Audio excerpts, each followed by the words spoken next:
La quatrième étape du Tour de France, 7 minutes 40, écart stabilisé entre les quatre hommes de tête et le peloton. Il reste 146 km encore à parcourir. La route est longue jusqu'à Sarzeau et jusqu'au golfe du Morbihan. Les coureurs qui sont toujours sur les routes de Loire-Atlantique avec Jérôme Cousin aux avant-postes, Guillaume Van Kersbulk, le Belge en deuxième position, Dimitri Claes et Anthony Perez, le coureur toulousain qui ferme la marche donc pour la formation Cofidis. Une belle échappée.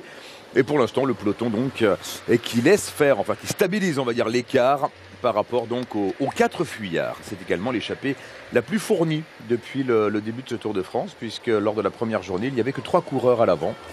Et lors de la deuxième étape, 3 coureurs, puis un seul, Sylvain Chavanel en l'occurrence, qui avait ouvert la route pendant plus de 150 km. La route est longue parce que vous aurez bien compris que nous faisons une très grande boucle à l'intérieur des terres. Nous sommes partis plein est et quand nous arriverons tout à l'heure du côté de Nozay, nous repartirons vers l'ouest. Cette immense boucle nous permet d'apprécier ce paysage des marches de la Bretagne. On est vraiment sur les frontières de l'ancien duché de Bretagne, ce qu'on appelle le duché de Bretagne entre le Xe et le XVIe siècle. Vous parlez des ardoises tout à l'heure. On en voit beaucoup et de toutes sortes et de tout coloris, de toutes épaisseurs et de toute densité depuis le début de cette étape. Hier, nous étions dans une région qui était une région argileuse, avec un fort tapis argileux, ce qui expliquait la présence de toutes ces tuiles et de beaucoup de briques. Je ne sais pas si vous vous rappelez, pendant l'étape du contre-la-montre d'hier, on voyait sur le bord de la route des petits murets qui avaient été faits en briques.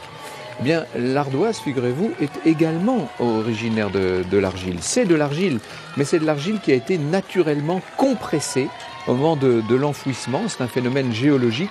Cette argile a été resserrée à des densités extraordinaires, ce qui permet donc d'en faire ces écailles ou ces palettes qui sont installées sur les toits et qui permettent de protéger les maisons.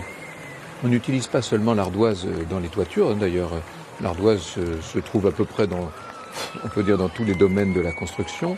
On peut la tailler de toutes les façons, on peut la graver, la sculpter. Figurez-vous que lorsque vous jouez au billard sous le tapis de feutre, la plaque est une plaque d'ardoise, par exemple. On n'a jamais rien trouvé qui présente les mêmes qualités de résonance et de rebond que l'ardoise.